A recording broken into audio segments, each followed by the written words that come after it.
I've been in tech sales for 10 years, starting at Oracle, then Google Cloud, and then most recently as the second founding US seller at a global late stage startup. And after 10 years, I can say with confidence, this career path is incredible. I am so grateful that I stumbled upon it unexpectedly coming out of college, where all I knew was that I wanted to be great, I wanted to make a lot of money, and I love people. If you're someone who's early on in your career and you feel like you're in a dead-end job, you're not feeling fulfilled, you feel like your earning potential is limited, this video is for you to get you fired up about the opportunity in sales and tech sales specifically. In this video, you're going to hear from many leading industry experts on why tech sales and sales is an incredible path that you should consider as your next career move. And if you enjoy this video, hit the like button, subscribe to the channel, and turn on notifications for more videos like these that'll get you motivated about a career in tech sales and give you the roadmap and the actionable tips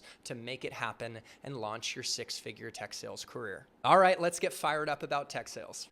I think because it doesn't discriminate in the sense that you could come from any background starting at any point in time in your life.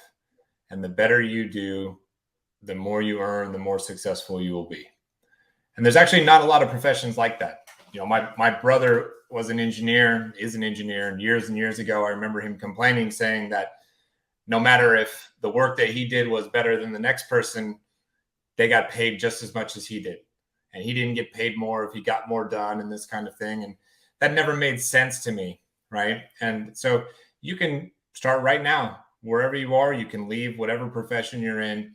If you can figure out how to sell, you've created employment security for yourself forever. You can sell products for somebody else. You can sell products for yourself. It'll help you on your entrepreneurial journey. And so I just love that it gives everybody the chance to become something special. This channel's really focused on tech sales, right? It's lucrative, it's dynamic. There's a lot of good places to sell, though, like solar and medical devices as well. And would you consider yourself just a passionate sales guy across the board, or do you have a leaning towards tech sales in particular? What's your thoughts? Well, I've spent almost the majority of my career in tech sales specifically. I was a VP of sales a half dozen times, and most of my consulting business is working in SaaS companies and tech and things like that. So that's more of my focus. It's also more kind of interesting to me. It moves at a fast pace. Something that was amazing 5 years ago is irrelevant today. So it forces you to kind of keep your skills fresh and keep learning rather than kind of sitting back and resting on, relationships that you've had for 20 years in a particular field that is, has innovation come along a little slower. So for me, it's the place to be. Somehow at some point in my life, like when I was a teenager, I started to get into self-help, right? Like I read some of these old cheesy books like Think and Grow Rich and like Tony Robbins and stuff. And all of them talked enough about selling to finally like push me over the edge that like, this is something, this is a skill set that most very successful people have. And so in college, I took a bunch of odd sales jobs just for the sake of like learning the skill. I did door to door, I did telemarketing, I did a bunch of things. And I just consumed books. I implemented what I learned as rapidly as I possibly could. I'm sure some of it came across as like super awkward and weird because I'm like just trying all these new things. And I always thought sales was just going to be a skill that I learned for some period of time and then move on from it from there. But it turned into something of a lifelong craft that I continue to learn about and refine to this day. So you've been quoted saying that sales is not a profession, it's a practice. That's how you view it. And I think Mark Cuban influenced that perspective. Can you talk more about how you view sales as a practice and what that really means? Well, it's like the same thing that like Daniel Pink talks about in To Sell Is Human and Mark Cuban talk about and many other much wiser people than me is like you're selling all the time. In fact, there are some professions who do more selling than professional salespeople do. I would argue entrepreneurs, right? Having been an entrepreneur a couple times in my life now, you're always selling. It's almost exhausting, right? Because you're selling customers, you're selling your people on doing things a certain way. You're selling investors. And so there are more professions than just entrepreneurs, but I would argue like entrepreneurs sell more and have to sell more than like professional salespeople. Now, even outside of your professional life, don't get me wrong, I don't use like B2B sales tactics on my little kids. I have 2 little kids who don't always want to do what I tell them. And I've noticed there are just like little subtle things you can do to rephrase something or ask a question before telling them something to do to get them bought in on doing it, that just grease the wheels of everyday life and decrease friction. So I think that's what I meant whenever I said, sales is a practice rather than a profession. Is like it can be applied to so many different areas of your life. Closing deals, yes, but so many other things, right? Closing investments, hiring people, getting people motivated on your company's vision if you happen to be fortunate enough to be in a leadership position, for example. As a sales nerd, you just got me really motivated. You can't see it, but I got some chills. Like, I love to hear lenses and perspectives on why sales is such a powerful skill set to develop. I did read a quote from an NYU professor, and I don't remember their name, but they basically said entrepreneurship and sales, or an entrepreneur and a salesperson, is synonymous, something like that. I kind of butchered it, but you really brought that point to life. If you want ultimate security, go to prison, because everything's taken care of. You've got, a jail cell. You get 3 meals a day, I guess that's how it works, but you can't expand. And freedom to me and security are like, I think a lot of people use those terms interchangeably, but they're polar opposites to me. To me, security is you're confined. Things are taken care of for you, but you're confined. You can't do most anything outside of the realm of just being secure. Versus freedom is expansive. Freedom is building your dream life. Freedom is being able to do whatever it is you want to do. But what most people don't realize is one of the prices of freedom, financial freedom, emotional freedom, et cetera, is letting go your need for security, of your need to be taken care of by others. And salespeople and entrepreneurs and other professions where you get paid according to performance and value you create rather than a consistent salary check, you have the opportunity to create freedom for yourself. Now, it's a double-edged sword. It doesn't always feel good, right? You miss your quota, you might not be able to eat. But you string enough quarters together where you crush your quota, or if you build a company, or if you do any other freedom pursuing endeavor, you could wake up to a completely different life. So that's what I meant by that when I was talking to Tom. I was in high school and I was chasing a girl, and she was on the yearbook staff. So I joined the yearbook staff in my junior year, and it turned out that we were required to sell ads. I didn't know that when I joined, but we went to a meeting and we were handed an ad sheet and sent out in the street with a $300 quota. And I went out on the street and knocked on the first door. It was a local hardware store in my city. Walked in, shook the guy's hand, pitched the ad. He wrote me a check, and I fell in love with it. At that moment, we call it sales crack. Like you talk to people, they give you money. So sales crack. That's amazing. I got to call that out. I love that. So I ended up selling like $3,700 worth of yearbook ads. Most people didn't even sell their quota, and they promoted me to the yearbook editor because I sold so much. And then I realized if you can sell, you can make it rain. And that really was the beginning. And I've been in sales ever since. If you think about sales as a profession, and I wrote about this in one of my very early books, my first book, I talked about this from the viewpoint of Babe Ruth. And some people don't know who Babe Ruth was, but he was one of the greatest baseball players ever. He was a home run, power hitter. But he was famous, at least in myth, for getting up to the plate and then pointing to the place in the stands where he was going to hit the home run. And I think sales is very similar. I think that you have the ability to pick your path. You have the ability to decide where you're going to go, to choose your own destiny. I've always loved sales, and I really, when I fell in love with sales, it was because of variable income called commissions and bonuses that were generated based on my effort purely. I also love the fact that in most sales jobs, and not all sales jobs, if you are a rainmaker, if you're getting it done, if you're knocking it out of the park, people leave you alone. You get to be independent. You don't have a whole lot of people breathing down your neck. And if you do have people breathing down your neck and you're a rainmaker, it's really, really easy to leave that place and go someplace else where they'll pay you even more to make it rain. I learned early on in the yearbook, like every time you make it rain, you get promoted. And for me in my career, at 24 years old, I'm a field level account executive. And at 34 years old, I'm a vice president of sales for a very large company. And I was able to do that because I could generate revenue. So that's why I like it. I like it because you can call your shots. Now, certainly there are roles in today's world where, especially inside sales roles, where you don't, you think I really, someone else is directing my work, telling me what to do.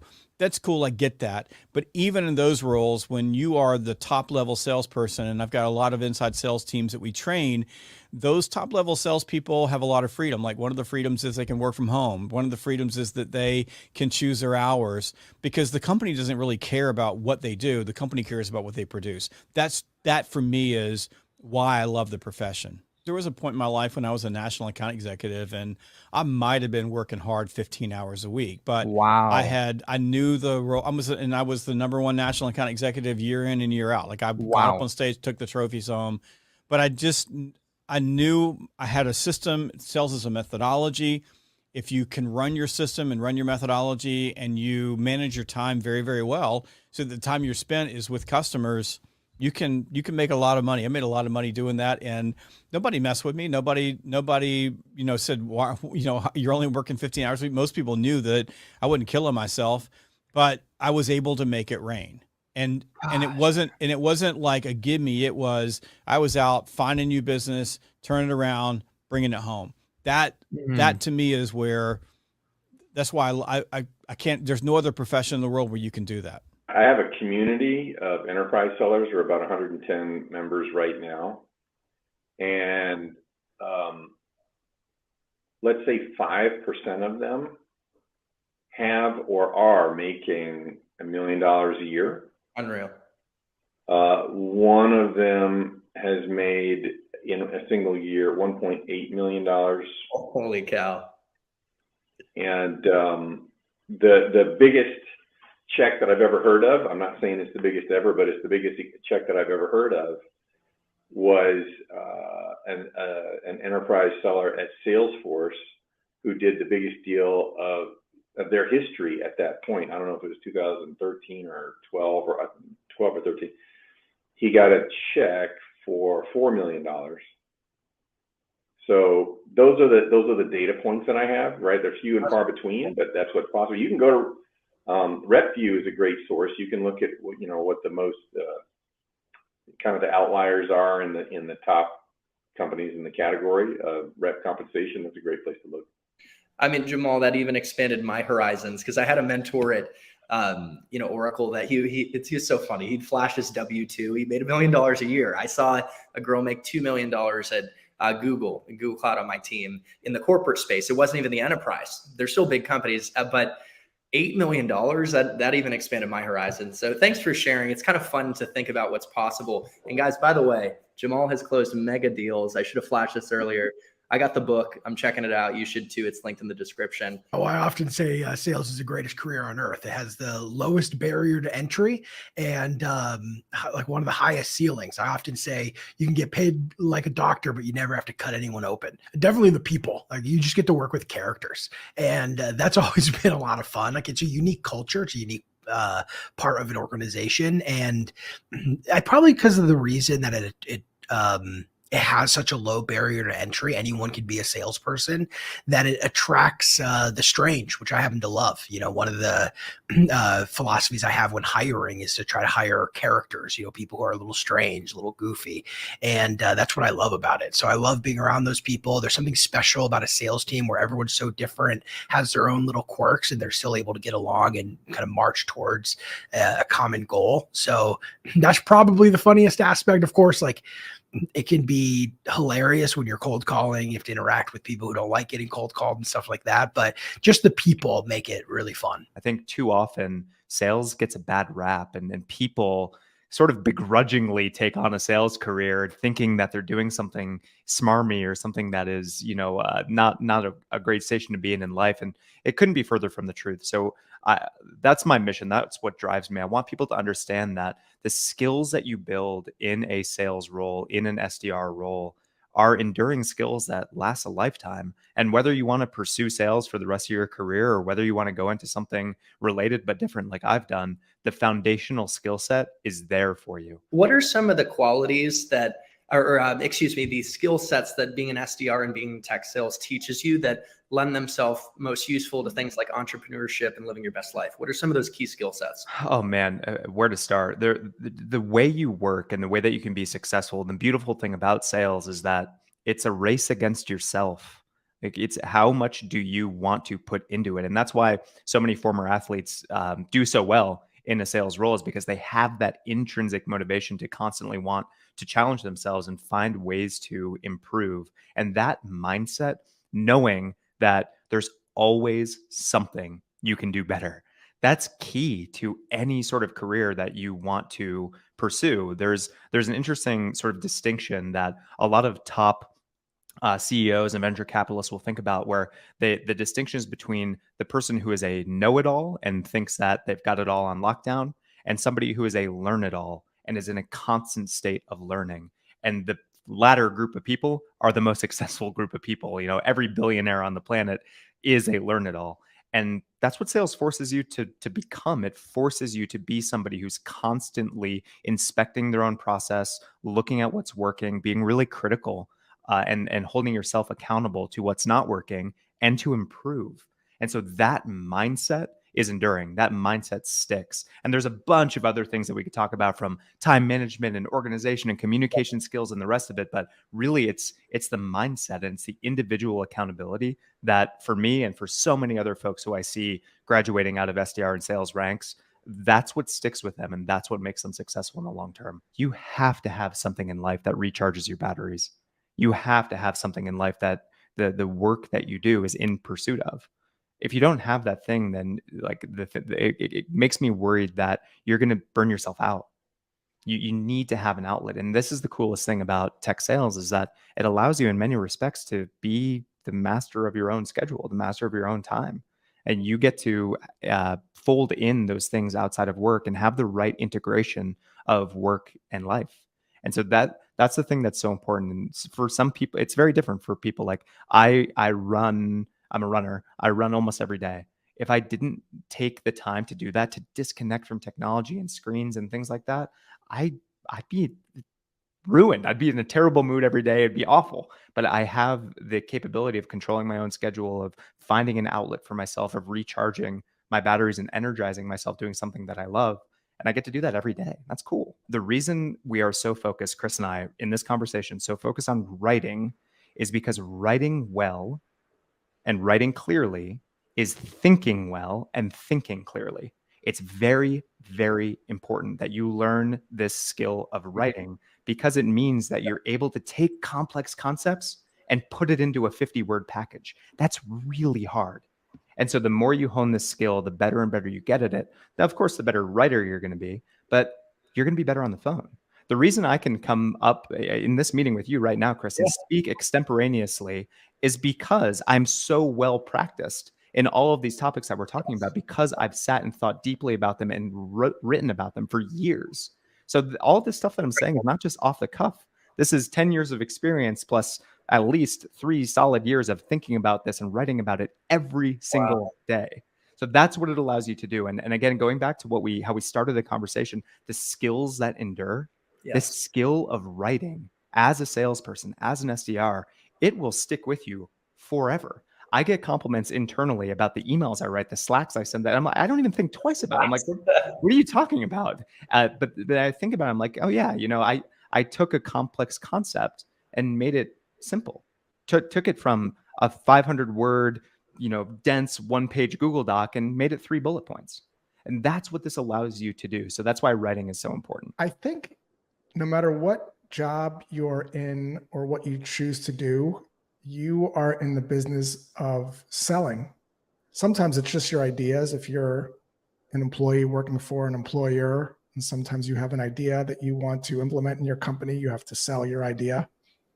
If you're in a relationship sometimes and you want to do something with your significant other, sometimes you have to sell your idea. Certainly if you have kids. So most situations that you're in daily life require you to sell ideas and also to be able to talk to people that have opposing ideas than you without making people defensive. So of course there's skills to help you sell software or products or services. But I think the skills of selling and more importantly, listening and understanding go beyond selling software and making you actually a better all around human in general. I think for a lot of people, there's some confusion about what we do in sales. And I think that a lot of people believe it's a self-oriented profession. And in a way it is, but it's self-oriented in a really powerful way. So if you're other oriented, it means that you go out and you help other people get results that they couldn't get without you. So that's what we're really doing, is we're really other oriented. But you have to be somewhat self-oriented to be a good salesperson, because as the Buddhists would say, you're perfect just the way you are, and you could use a lot of improvement. And that's sort of how you figure this out in sales. Like, it's a very complex kind of set of competencies that you need. And I don't think that people pay a lot of attention to some of the competencies that actually are necessary to be good at sales and necessary to helping other people. So the first thing is, how disciplined are you? Like, can you will yourself to do the work that you need to do? In a lot of other roles, you don't have near the autonomy that you have in sales, especially if you're in sales and you're working from home. Like, there's no one there. If you don't prospect, no one knows what you're doing, right? They have no clue. So if you're not super disciplined, then sales is going to be hard for you, because whatever you do today is a deal that you win 90 days from now, or whatever the timeline is. So if people are undisciplined, they're not going to do very well. It's also it's one of the few jobs that you have where you ask somebody to help them and they tell you no directly. Like, I could help you get better results. Not interested. Like, so what a lot of people say is something like, I don't like the rejection. And it's like, well, you weren't rejected. They rejected a meeting with you. That's not rejecting you personally. And those kinds of things start to really stack up. So if you're undisciplined and you don't have a great attitude and you think that somebody's harming you by telling you no to a meeting, which of course you've never been harmed that way. It's never been true. You need a whole bunch of things like persistence. Like, if you want to be successful in sales, you're going to persist. It took me 7 years to win PetSmart. And I persisted because, like, what else am I going to do? Like, I'm prospecting anyway. Why not just call them and keep bothering them until they eventually say yes? Things like resourcefulness, like, how do you figure out how to solve problems that you haven't encountered before? All of these things start to stack up. So one of the things that sales does for you is it shows you all of these gaps in your competencies that you have. And then you have to start doing something about those. And the best salespeople start to recognize that a lot of this is character traits that you can develop over time. And those character traits are very, very useful for you in every other part of your life, like every other part of your life. If you want to be good with people, sales will help you do that. If you want to make more money, it will help you do that. If you want to make a greater contribution while you're here on planet Earth, sales will help you do that. But you have to work on yourself quite a bit to be good at it. I wanted to use this life-changing income. It was more around year 2 or year 3 that I started to become more deliberate about using the investment to be able to slow down and become more intentional in my life. And I look at it across really 3 phases. That if you're a SaaS seller, or more broadly, a performance-based knowledge worker, you're sort of the hierarchy. You have the ability from a corporate worker standpoint. You have the ability to be a bit more in control based on your performance to drive up phase 1, which is trade time for more dollars, right? We're all given the same amount of 1,440 minutes, 24 hours in a day. that doesn't change for any of us, but the impact that you make in that same amount of time by harnessing your knowledge, your specialized knowledge, and protecting your energy, protecting your attention, and driving that towards ways that you can up the your earnings per hour, that are some of the strategic initiatives. And that's what that phase was for me. It was the tail end of that phase.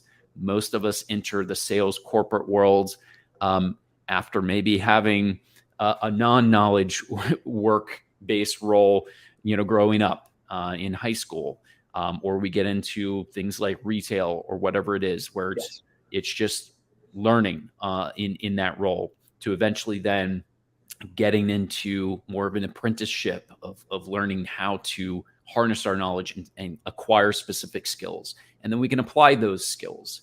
But that's really sort of phase one to more freedom and autonomy if you prize those things. So the next level was, once I started earning more in that time, I wanted to diversify those growing dollars. So I wanted to start putting that income to use when I wasn't actively working.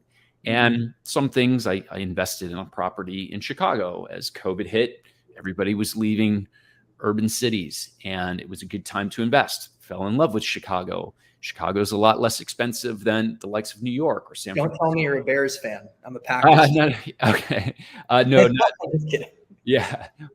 More of the other football. I consider myself more of a Chicago Fire fan. Oh, interesting. So, but anyways, I wanted to diversify that a bit, diversify those income streams. And I really got into just personally more of productizing myself, getting into digital income. How can I take my specialized knowledge, package that up in something like an ebook, and let that start earning income for myself while I'm sleeping, the classic earn while you sleep. But then there's still a level 3 beyond that. And that's when you can start to break beyond the corporate world, get off one hamster wheel, and make sure that you don't instantly get on another hamster wheel, which is continue to trade time for dollars, whether that be through coaching, whether that be through consulting. Yes.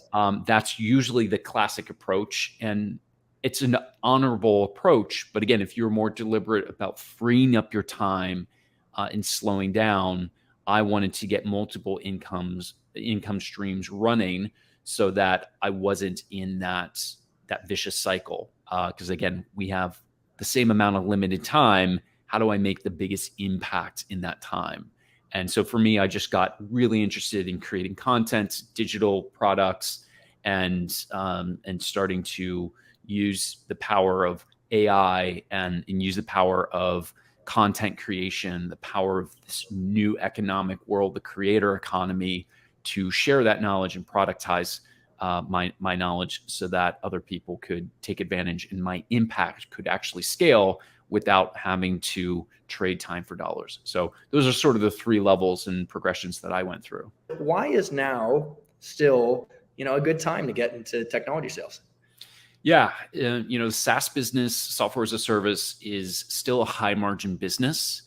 And, especially if you're at the upper end of that scale, focusing on enterprise or strategic accounts, Chat GPT is not coming after your job. In fact, I don't think really Chat GPT is coming after anyone's job. It's more of an augment of human intelligence working with artificial intelligence. That's a whole side topic that we could have a whole episode on. Yeah. But of course, right, there is economic pain. Unfortunately, we see it in layoffs with a lot of folks being laid off. We see a lot of these large companies needing to scale back, cut back, rethink, right? There's a return to rigor. And I personally think a return to rigor is great because if you think about it, there is less competition out there. So if you go from being a seller who focuses on a sales process, which is all oriented on you, the seller, and move more towards designing a better buying experience, which which is all about them, the buyer or the executive, that is a great opportunity to capitalize on this low competition field and separate yourself even further, right? Because there is even less noise. And so if you can figure out a way to talk more transformatively to that executive and help them leave a legacy, that is where you can not ask for budget, but you uncover and unlock budget because you're inviting them to design their legacy together. So it's a fundamentally different experience than most sellers are taught today. I hope you guys enjoyed this video and you feel pumped up about this path. And if you did enjoy it, make sure to hit the like button, share it with more people who could benefit from the message, subscribe to the channel, and turn on notifications for more videos like these committed to helping you understand what it takes to launch your tech sales career and be wildly successful on this path. If you want to know exactly what it takes to break into tech sales, then check out my interview with Kyle Coleman. I've got some other great interviews with Trent Dressel and JC Pollard and Connor Murray as well. And if you want to know 30 of the most common interview questions you're going to be asked when interviewing for the SDR role to break into tech sales, check out the video that I made that has helped a lot of people actually get their foot in the door and land roles at great companies. And finally, if you're serious about launching your six-figure tech sales career in the next 12 weeks, check out my collection of courses, Tech Sales Accelerator, linked in the description of this video. I have self-paced options for the self-starters that is 12 hours of video content with supporting documentation, and I also have a white glove experience for the people that want some hand-holding and want direct coaching from me to guide them through the 12-week process. I'm really glad you showed up and checked out this video, and I'm your hype man here to support you along your tech sales journey. To your success in tech sales and in life, happy selling and happy living, and I'll see you in the next one.